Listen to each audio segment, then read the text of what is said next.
Daniel Chanona, reportero de TUDN, el reportero que todos soñaríamos ser. Entrevista cada semana a los mejores jugadores y entrenadores del fútbol, tales como Diego Simeone, como Jürgen Klopp, como, no sé, Sadio Mané, como Robert Lewandowski. Literalmente este hombre ha entrevistado a todos nuestros ídolos y es mexicano, muy joven. Así que bueno, el día de hoy nos espera una charla completamente espectacular. Ahora sí comienzan 90 minutos, paso por Dios, me levanto y me... Balón Desviado, un podcast sin dirección a puerta. Que se cierre la radio. Una producción de Balón y Pie Originals. Fútbol, porque no jamás.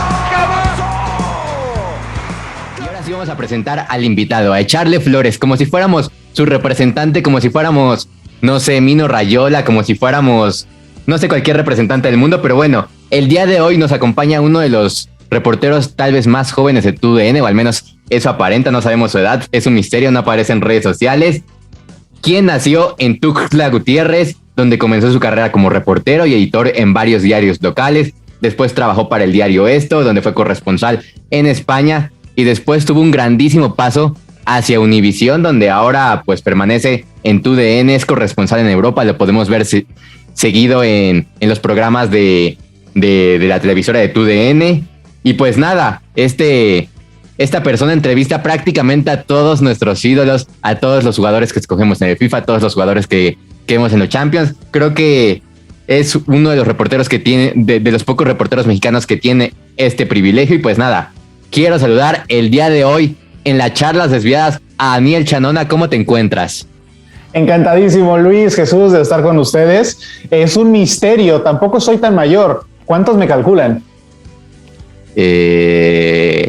28. ¿Tú, Jesús? 28. Yo creo que como unos 28 a 32, más o menos en ese rango. 28, tal cual, lo han clavado. Hago 29 ahora en enero del próximo año. Latinamos, y eso que no estaba en tu currículum de LinkedIn en internet, así que pues ahí estamos investigando de ti para hacerte las preguntas, pero bueno, ahí latinamos un poquito a tu edad, pero bueno, para comenzar la charla, pues platícanos, ¿quién es Daniel? Un tipo inquieto, un tipo muy impaciente, que no sabe estar en su zona de confort por mucho tiempo, un tipo aventurero, un tipo al que le gustan los retos, un tipo que difícilmente tiene miedo, un tipo que respeta mucho su oficio y un tipo que adora la comunicación y el periodismo y que ahora vive de informar del fútbol. ¿Cómo comenzó tu amor hacia este hermoso deporte? Porque bueno, sabemos que cubriste un tiempo básquetbol, pero ahora estás cubriendo la máximo de fútbol, la Champions y todos esos torneos importantes. Es que yo adoro la comunicación y el periodismo por encima del fútbol. Parece una locura, pero gracias a la vocación que tal vez siento por este oficio, por esta profesión, quizás me ha dado las herramientas necesarias para poder trabajar ahora cubriendo ese tipo de retos internacionales. Es cierto que me gusta mucho el fútbol, pero yo, a diferencia quizás de algunas personas, no soy aquel periodista por ser un futbolista frustrado o porque me chingué la rodilla, ni mucho menos. Yo desde el principio supe que lo que quería era dedicarme a la comunicación, y una vez entrado en el círculo de la comunicación en los medios locales, caí en el fútbol, principalmente en los deportes generalistas. Luego me especialicé en fútbol por el boom que Jaguares tuvo en Chiapas, y a partir de allí fui construyendo. Es cierto que tengo otros intereses. Yo sería igual de feliz haciendo una crónica parlamentaria en Bruselas que una crónica para algún periódico en el Bernabéu. Y creo que eso también me inspira a poder ver la actualidad pues de una manera menos convencional, y es lo que trato de alguna u otra forma contar en las piezas que tengo oportunidad de compartir en TUDN. ¿Y quién fue tu máximo ídolo de infancia? Bueno, ya lo dijiste que dentro del fútbol pues tal vez no tanto, pero tal vez tu ídolo periodístico, algún reportero que hayas visto desde niño y hayas dicho, yo quiero ser como él. Fíjate que en el fútbol yo siempre he ido al Puebla y jugaba yo de portero, y Me acuerdo mucho cuando recién empezaba a ver al Puebla y a identificarme más con el equipo, una época en donde Oscar Daut era el portero de la franja. Y yo jugaba con ser Oscar Daut. No era ni mucho menos mi ídolo, pero era como el primer gran referente que se me venía a la cabeza cuando jugaba a los tiros con mi papá, por ejemplo.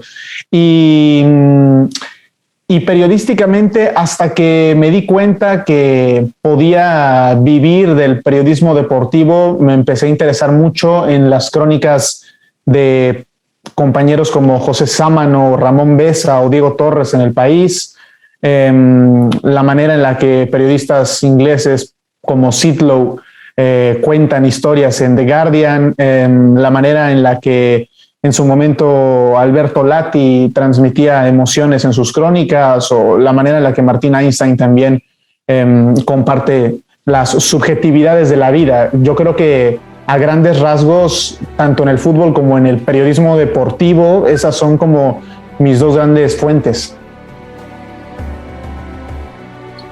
Excelente.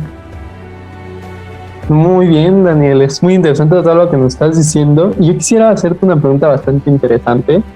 ¿Cómo surge este amor tuyo por el periodismo, por la comunicación y por los medios de comunicación?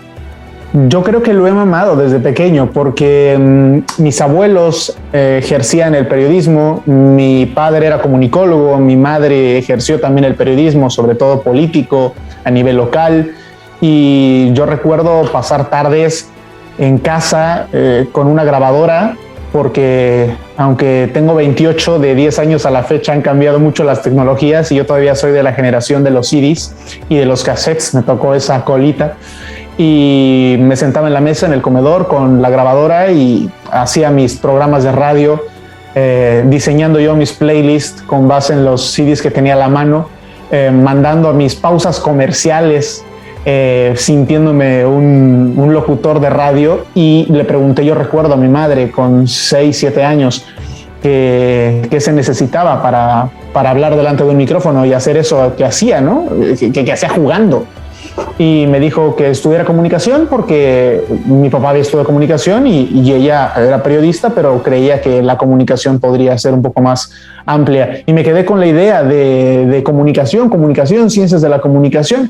Llega un momento en el que tienes que tomar la decisión de estudiar una carrera y decidí por ciencias de la comunicación. Nunca lo dudé porque siempre lo supe desde los 6, 7 años que me quería dedicar a esto. Y claro, cuando a los 12 incursiono en el medio local, pues ya no me quedó dudas si es que hubiese existido algún resquicio de que a eso me quería dedicar, y gracias a eso, pues de eso puedo vivir, que soy un afortunado. Realmente es un oficio muy vocacional y hay que hacer muchos esfuerzos para poder realmente vivir y disfrutar de las ventajas y de los privilegios y de todas las cosas buenas que te da esta profesión. Podríamos decir que Daniel lleva la comunicación por las venas, ¿no? Puede ser, sí. ¿Cómo es que llegas a Televisa? Yo llego a Univisión, no a Televisa. Cuando yo estoy trabajando, colaborando para el periódico El Esto aquí en España, porque es importante poner en contexto, y qué bueno que me lo preguntas. Yo termino de estudiar ciencias de la comunicación en México y decido hacer una segunda carrera. Consigo una oportunidad y me vengo a estudiar a Madrid periodismo. Y yo me gradúo aquí en Madrid también como periodista. Lo que ocurre es que durante esa etapa en la que yo llego a Madrid, en Univisión Deportes, por entonces una empresa relativamente joven, muy consolidada en el mercado americano, la marca Univisión, en deportes estaban comenzando, envían a un corresponsal a picar piedra a Univisión. Univisión Deportes no la conocía nadie de este lado del charco, también porque no es prioridad editorial de los medios de comunicación en Europa y viceversa. Y mandan a un compañero como corresponsal, hace un muy buen trabajo, y en esa etapa de picar piedra yo ya tenía cierto recorrido por haber estado antes colaborando con El Esto desde Madrid, cubriendo pues principalmente los equipos grandes de la ciudad, porque también coincidía con que me tocó una muy buena ola de mexicanos en Europa que residían en Madrid. Me toca la etapa del Chicharito en el Madrid, de Raúl Jiménez recién llegado al Atleti y de Javier Aquino en el Rayo Vallecano, por ejemplo, y Gustavo Ayón en el Real Madrid.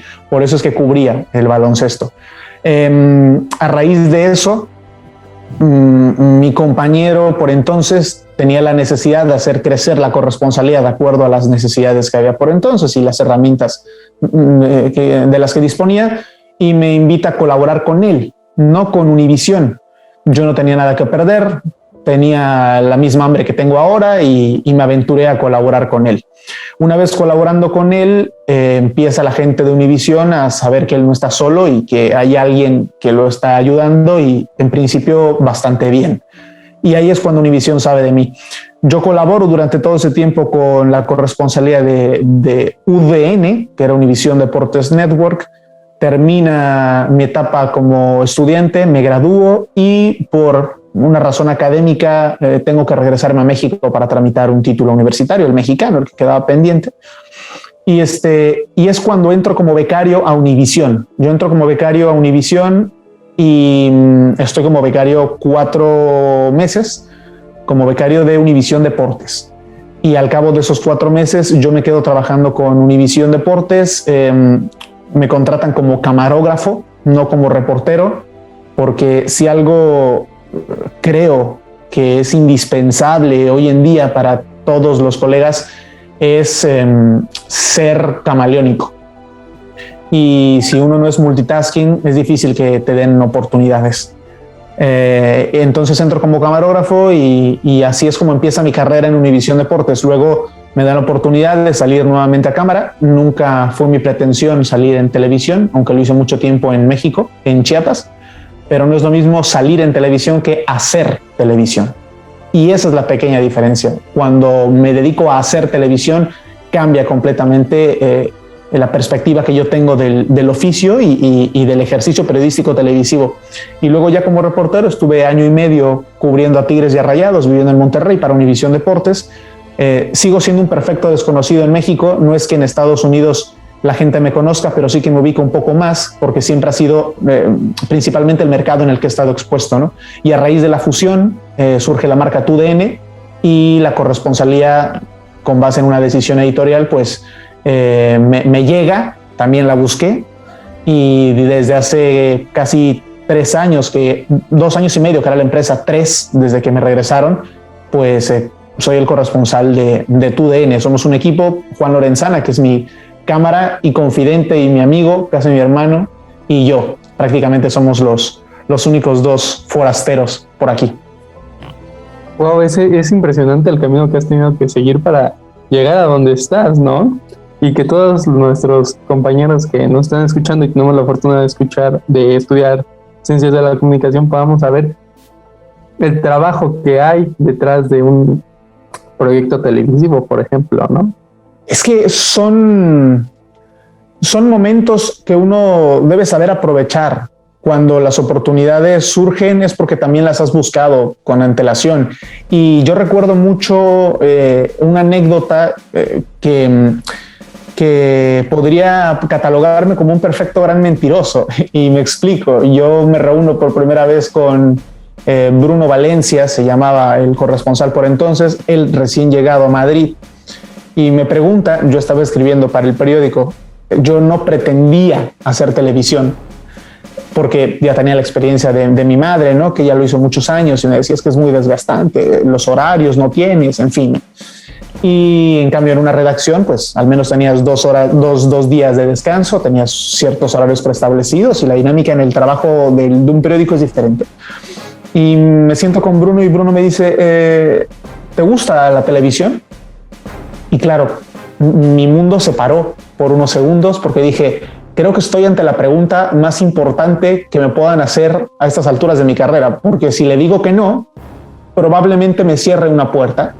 Y si le digo que sí, sé que quizás estoy mintiendo piadosamente, pero alguna oportunidad de crecimiento puedo aprovechar o puedo tener. Y le dije que sí me gustaba la televisión, cuando mi intención era otra. Y no me arrepiento en absoluto de haber hecho esa declaración piadosa, porque ahora realmente me resulta fascinante la televisión y aunque tengo otros gustos, es una manera de vivir. Hacer televisión te cambia totalmente la perspectiva. Contar todo con base en determinado tiempo e intentar transmitir lo más que puedas de lo que en verdad estás sintiendo es un reto gordísimo. Y si algo pequeño de todo eso puede llegar al otro lado de la pantalla, pues yo ya me doy por bien servido. Bastante buenos tus consejos. Muchos de nosotros nos preguntamos, para ti, ¿cuál ha sido la cobertura más importante? Teniendo en cuenta que has cubierto una infinidad de eventos deportivos que a muchos nos hubiera gustado estar ahí, ¿no?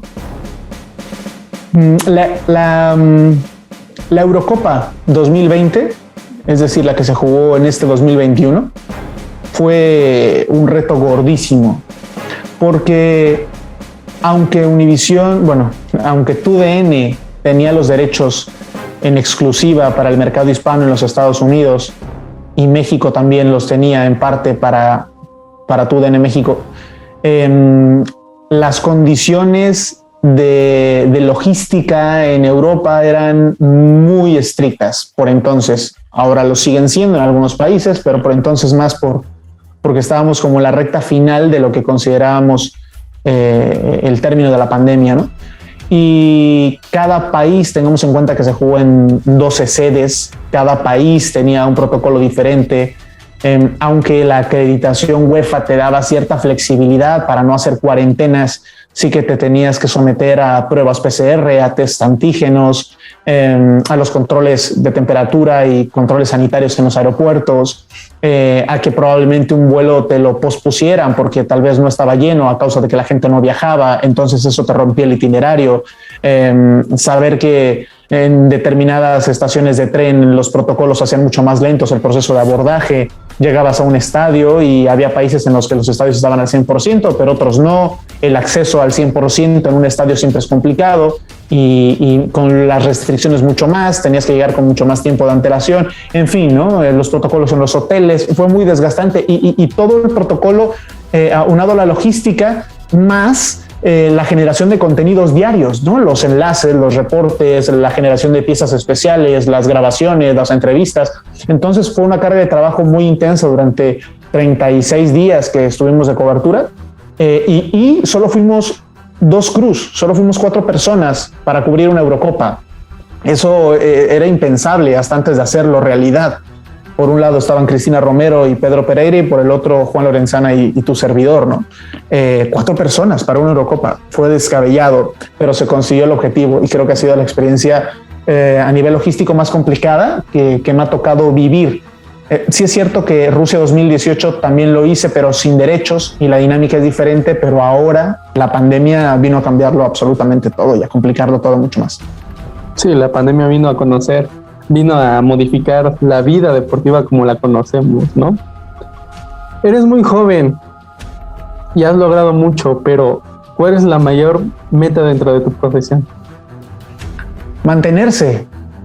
Es que lo difícil, que ya es complicado y suena cliché, no es llegar, porque cuando uno tiene hambre, toca puertas, encuentra las oportunidades, persevera, es constante y luego hay una circunstancia que tal vez te lleva a ocupar un rol, ya sea en el medio local o en un medio nacional o en un medio de mayor alcance. Pero lo difícil es mantenerse, porque hay mucha competencia, hay gente muy buena también haciendo cosas y competencia sana, pues es natural, ¿no? Y hay gente muy buena produciendo contenidos y el reto es estar siempre a la altura de la exigencia de la empresa a la que representas. No se crean, yo a veces tengo que frenar un poco, salirme de la caja y dimensionar la oportunidad que tengo en la empresa a la que represento en este momento, porque en el día a día yo a veces me sigo viendo como el becario que entró ilusionadísimo a Univisión Deportes hace un tiempo y sí es cierto que eso es estimulante, pero hay momentos que te obligan a tomar decisiones y para eso tienes que estar muy consciente del puesto, del rol del que estás disfrutando. Y esto es cíclico y hay que disfrutarlo, no por estar en Europa en la corresponsalía hoy soy el mejor periodista y ni mucho menos me he consolidado, en mi opinión, y no por mañana volver a México significará un retroceso en mi carrera. Creo que todas son etapas, vamos quemándolas, unos más rápido que otros, pero cuando amas lo que haces, que es clave en la vida y en la cancha, dirían los Rayados, creo que no te reprochas nada y lo disfrutas. Así que ya no sé si respondí a tu pregunta, sí. Pero por ahí van los tiros. Sí. Has estado en muchos eventos, como ya nos mencionaste, en el Mundial de Rusia, en la Euro 2020. Ya has tenido la oportunidad de estar cerca de uno de los mejores futbolistas. ¿Cuál es el futbolista más complicado que has entrevistado? Probablemente no pase tanto por el futbolista, sino por el entrenador, que el futbolista generalmente más o menos flexible siempre te va a atender, ¿no? Y siempre va a responder pues al estilo del futbolista. Pero los entrenadores suelen ser un poco más ácidos, sobre todo cuando pierden. Entonces creo que he tenido ninguna mala experiencia con nadie, pero las primeras impresiones siempre cuentan, ¿no? Y la primera vez que entrevisté al Cholo Simeone fue no intimidante, pero me hizo entender la magnitud del personaje que es Simeone para el Atlético de Madrid, ¿no? Es un tipo que además nunca te ve a los ojos o difícilmente lo hace, siempre clava la mirada al suelo. Cuando le preguntas, voltea a verte como juzgando la pregunta que le estás haciendo y eso, si no estás concentrado, te puede distraer, o si no sabes qué preguntar, probablemente patines al formular la pregunta, ¿no? Quizás es lo que más destaco. Luego tienes a otros tipos que te ganan por su simpatía, tipo Jürgen Klopp o Zinedine Zidane en su momento.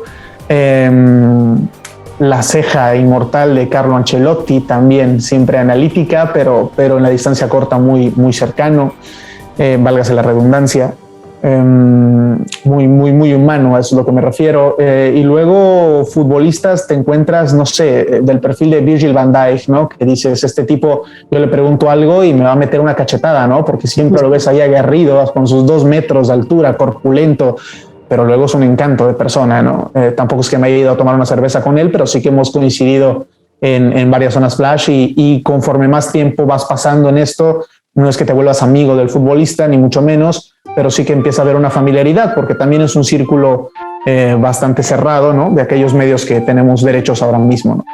Y luego me gusta mucho poder charlar con los futbolistas mexicanos que están aquí en Europa.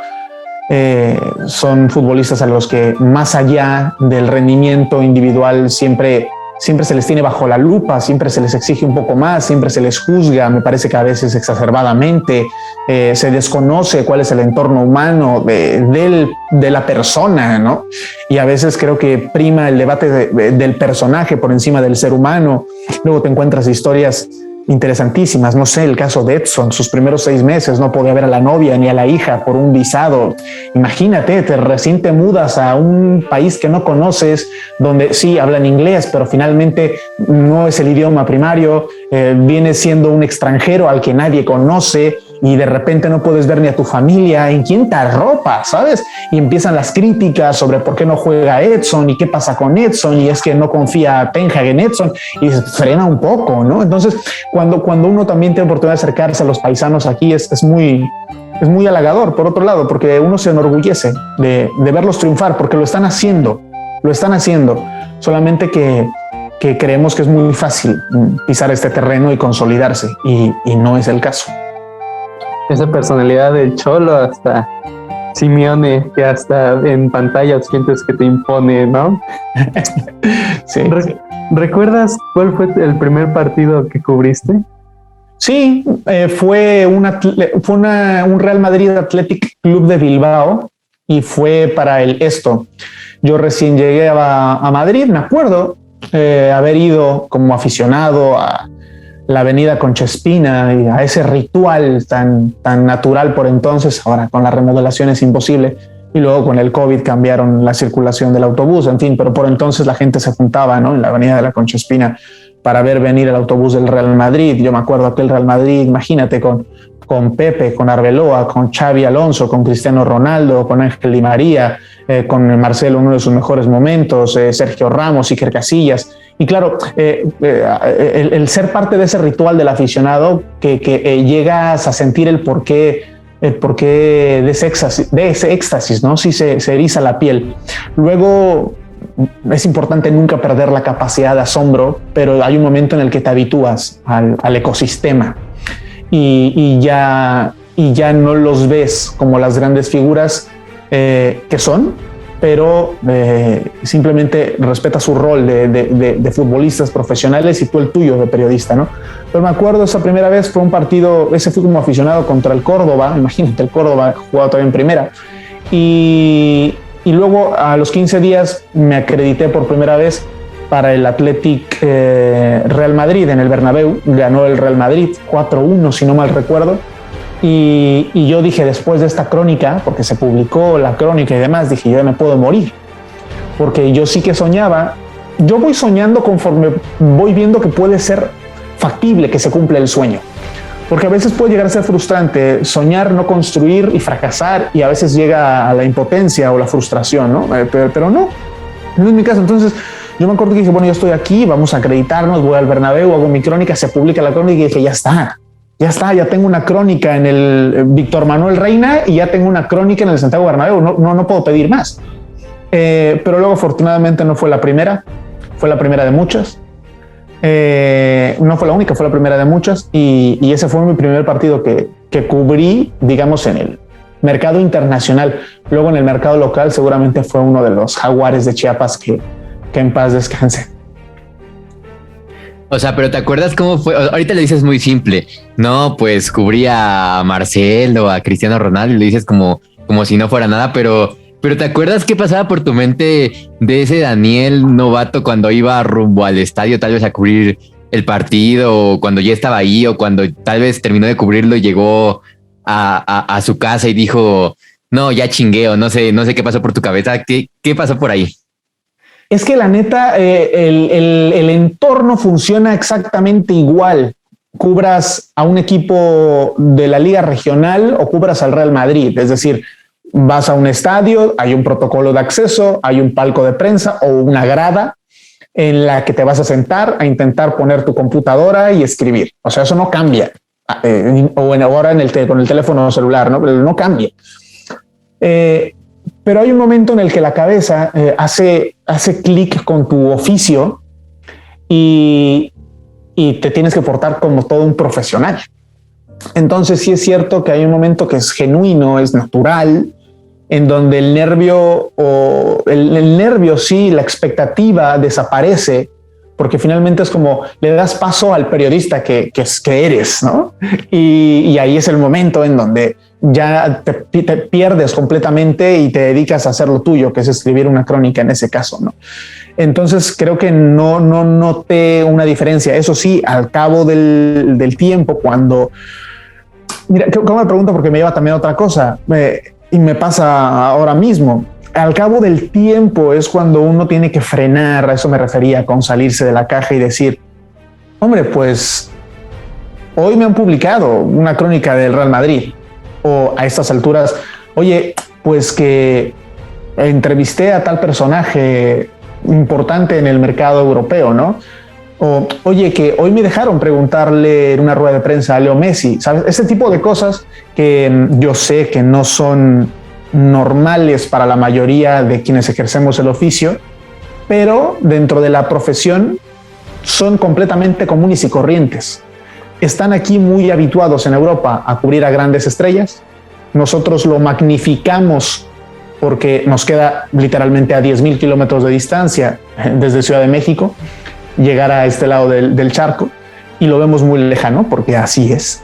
Pero luego cuando empiezas a convivir con el ecosistema, te das cuenta de que es algo muy natural y no tienes por qué acojonarte, dirían los españoles, simplemente tomarlo como parte de tu profesión. Y luego sí, cuando tienes chance, frenas un poco, bebes un trago de vino, de cerveza, de agua y disfrutas de la experiencia que tuviste. Y creo que así se resume todo.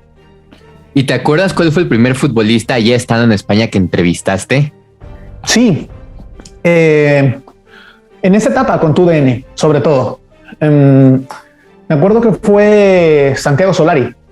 Cuando yo recién regreso a Europa con la corresponsalía, porque luego lo divido como en dos etapas, ¿no? La corresponsalía de Univisión Deportes, donde sí tuve oportunidad de entrevistar a varias personas, pero no teníamos los derechos de Champions.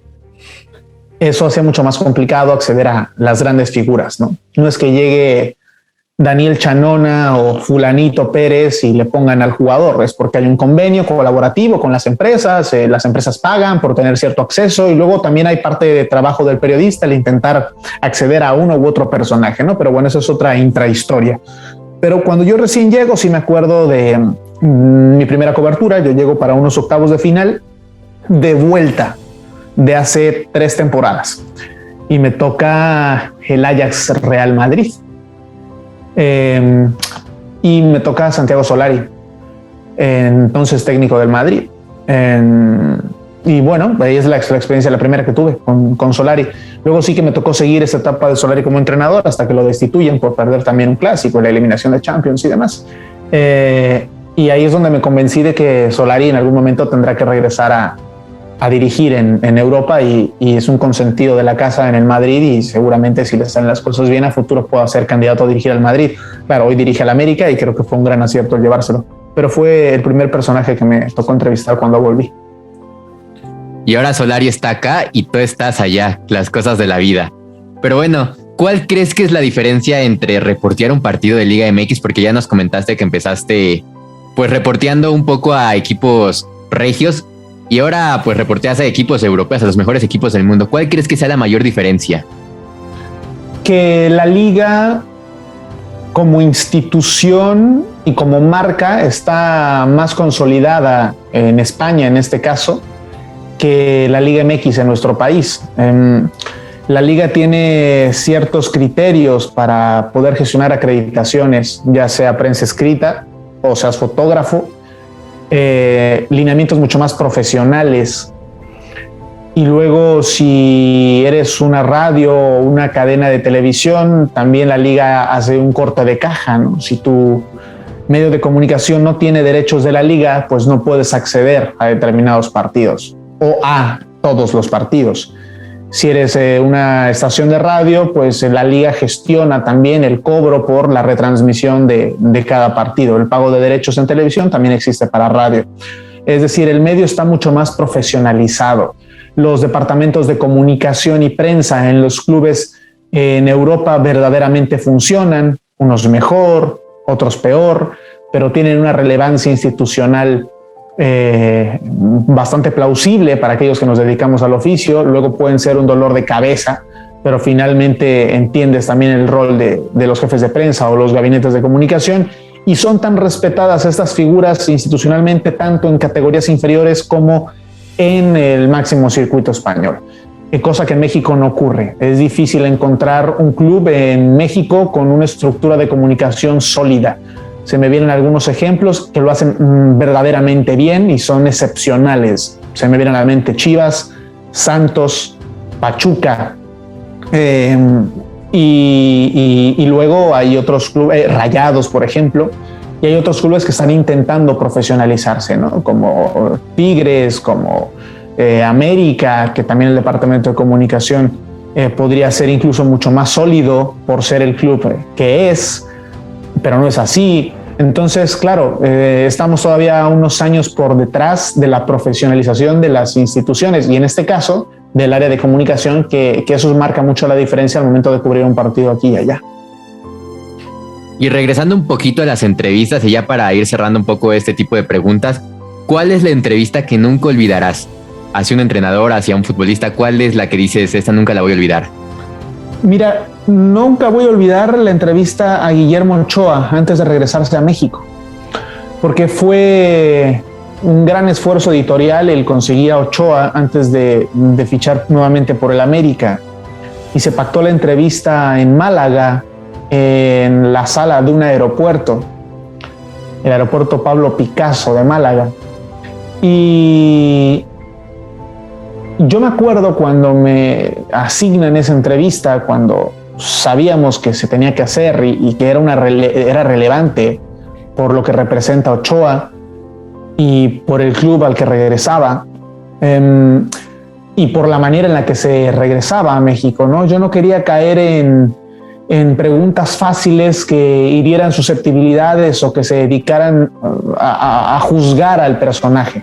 Entonces yo en el vuelo Madrid-Málaga, me acuerdo ir durante la hora y cuarto que dura el vuelo, ir escribiendo y reescribiendo y borrando y volviendo a escribir las 25 preguntas que le pude hacer a Memo, ¿no? Fue un ejercicio periodístico realmente de fondo. Me lo tomé muy, muy en serio, con el respeto que se merece el personaje que es Guillermo Ochoa para la historia del fútbol mexicano. Y salió todo muy bien. Las preguntas las formulé tal cual quería hacerlo, sin ningún dolo, sin ningún juicio. Y el futbolista se sintió cómodo, pero lo importante no es que el futbolista se haya sentido cómodo, sino que se haya sentido respetado. Y era un momento muy delicado para la actualidad informativa de Ochoa y el América, ¿no? Su regreso al fútbol mexicano. Lo estaban lloviendo palos por todos lados, que si era un fracasado, que cuál había sido su experiencia aquí, que no había jugado en grandes clubes.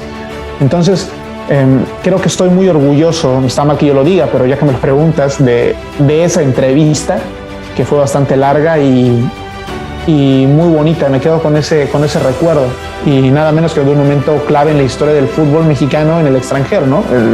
El regreso de una de sus figuras a su país. ¿Y qué consejo le darías a los futuros reporteros que quieren llegar a una industria una industria tan complicada como la del deporte? Primero, darse cuenta si aman o no la profesión. Es que si no la amas, lo que implica amar a alguien o a algo, eso tiene que sentirlo uno por este oficio. Si uno no tiene ninguna vocación de servicio, si uno no tiene ningún amor por la comunicación o el periodismo, y simplemente está buscando estar cerca de sus ídolos, que no está mal, es legítimo, pero seguramente ese perfil lo va a tener mucho más difícil para trascender, porque hacen falta muchos huevos, hace falta tener mucha hambre, hace falta perseverar y a aprovechar las oportunidades que uno se consiga. Es muy difícil, no les miento, conseguir una posición en un medio de comunicación de esta relevancia. Muy complicado, y mucho más complicado ir sembrando y poco a poco irse ganando un lugar. Entonces todos esos esfuerzos que te llevan a conseguir ese objetivo los tienes porque amas lo que haces, y creo que eso es clave. A partir de allí, si es tu vocación, toca puertas, acepta las oportunidades y construye, y hay que perseverar. Es un camino muy largo, muy largo, pero luego cuando uno puede empezar, no sé cuánto tiempo, ojalá sea por mucho, pero empezar a vivir de esto es muy satisfactorio cuando uno voltea la vista hacia atrás, así que hay que chingarle. Un consejo completamente diferente a los que ya nos había dado en capítulos anteriores Juan Carlos Díaz, Gibran. Te agradecemos de todo corazón ese consejo, porque mucha gente de la Facultad de Ciencias Políticas y Sociales de Ciencias de la Comunicación ahí del UNAM seguramente te va a estar escuchando, y se agradece verdaderamente este tipo de consejos. Pero bueno, creo que llegó el momento de la parte morbosa de este podcast, las preguntas desviadas. Ya se lo platiqué un poco a Dani antes de empezar este episodio. Le voy a hacer 10 preguntas, le voy a mencionar 10 elementos, él me va a responder con lo primero que se le venga a la mente, y pues no sé si estés lista, mi querido Dani. No, pero dale, a ver qué sale. Bueno, fíjate entonces que me recuerda, perdón, te cuento rápido una anécdota. Yo estaba en Chiapas, es que qué bueno que me hacen este tipo de dinámicas porque me gustan, nunca estoy expuesto a ellas.